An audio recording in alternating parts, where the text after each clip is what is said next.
দীর্ঘ এক দশক পর সরকারি কর্মকর্তা-কর্মচারীদের বেতন বাড়ালো চীন। যুক্তরাষ্ট্রের সংবাদ মাধ্যম ব্লুমবার্গের বরাত দিয়ে এক প্রতিবেদনে এ তথ্য জানিয়েছে রয়টার্স।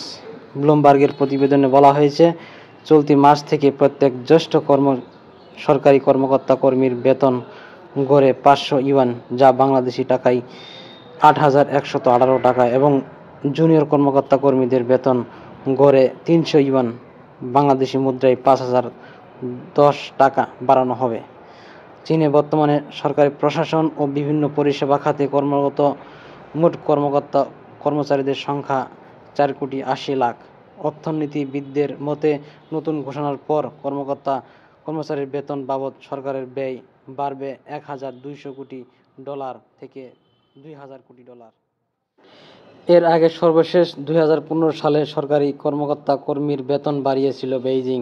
তবে সেবার এর মূল সুফলভোগী ছিলেন জ্যেষ্ঠ কর্মকর্তা-কর্মীরা। তাদের বেতন 30% পর্যন্ত বাড়ানো হয়েছিল।